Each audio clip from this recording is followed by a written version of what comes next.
Halo selamat pagi pemirsa, saya Chandra Dewi kembali hadir menjumpai Anda dalam Cerdas 5 Menit.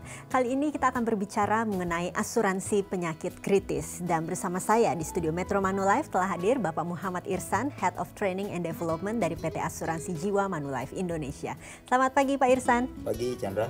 Pak Irsan ini berbicara mengenai asuransi penyakit kritis. Bisa dijelaskan apa itu sebenarnya? Ya, asuransi penyakit kritis sekarang merupakan salah satu asuransi yang cukup populer di mana asuransi ini memberikan perlindungan terhadap penyakit-penyakit khusus, yaitu penyakit-penyakit kritis yang menimpa seseorang. Jadi proteksi yang diberikan atau perlindungannya itu yaitu khusus untuk penyakit-penyakit yang dikategorikan sebagai penyakit kritis. Tapi apakah memang kita penting untuk memiliki asuransi penyakit kritis ini, Pak?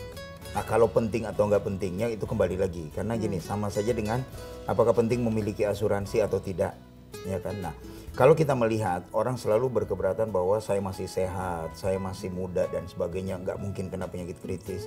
Tapi kenyataannya toh tetap aja banyak orang yang masih usianya muda, penyakitnya udah yang kena jantung, kanker dan sebagainya. Nah, yang dimaksud dengan penyakit kritisnya sendiri sebenarnya seperti apa ya Pak ya? Penyakit kritis itu adalah penyakit yang kalau dalam tanda kutip kita pakai bahasa umum adalah penyakit yang bisa dikategorikan cukup fatal atau bisa mengakibatkan kematian. Contoh jantung. Yang paling populer adalah jantung. Yeah. Nah, orang di usia-usia masih muda pun sangat banyak yang terkena penyakit jantung.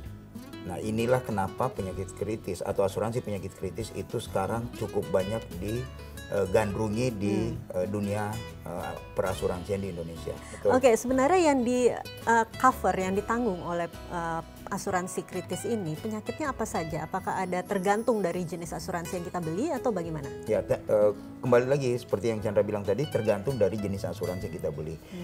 Setiap perusahaan punya bermacam-macam produk. Ada yang menawarkan mengcover sampai 100 penyakit, ada yang menawarkan mengcover 36 penyakit kritis dan sebagainya. Yeah. Nah, yang perlu kita lihat adalah jenis-jenis dari penyakit kritis tersebut. Contoh umum yang saya perlihatkan tadi adalah jantung, kemudian kanker, kemudian tekanan darah tinggi dan sebagainya. Nah, hal-hal seperti itulah yang biasanya diproteksi dengan produk asuransi penyakit kritis. Oke, tapi kembali lagi nih Pak Irsan, masih muda, biasanya masih belum terlalu memikirkan untuk akan pentingnya sebuah asuransi penyakit kritis. Namun nih jika ternyata dia pada akhirnya sudah terkena salah satu penyakit kritis jantung misalnya, Ya.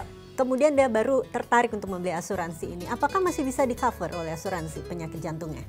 Nah, ini kembali ke prinsip asuransi sebetulnya, bahwa asuransi itu diberikan kepada orang yang masih sehat, bukan setelah dia sakit baru mau beli asuransi, biasanya sudah terlambat. Contoh tadi yang disebutkan oleh Chandra, orangnya sudah kena penyakit jantung, kemudian baru mau memikirkan untuk masuk asuransi.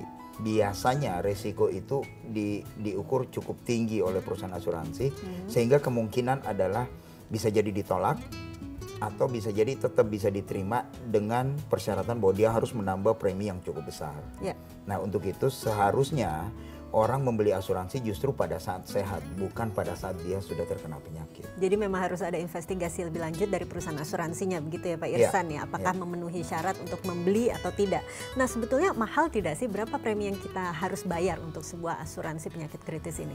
Kalau dikatakan mahal atau tidak itu relatif. Tapi intinya adalah kembali lagi ke prinsip asuransi, semakin muda usia seseorang, maka premi yang dia bayarkan untuk proteksi pasti jauh lebih kecil.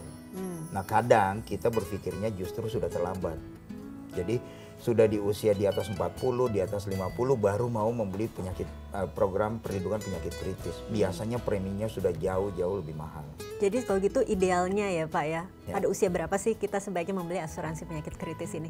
Saya nggak mau sebutkan usia ideal, tapi lebih ke semakin cepat lebih bagus untuk memiliki program asuransi baik itu rumah sakit maupun penyakit kritis, karena ini akan amat sangat membantu kita nanti. Oke, jadi paling tidak memang paling sedari muda kita sudah menyadari akan pentingnya sebuah asuransi. Baik Pak Irsan, terima kasih banyak atas informasi dan juga waktunya ya Pak ya.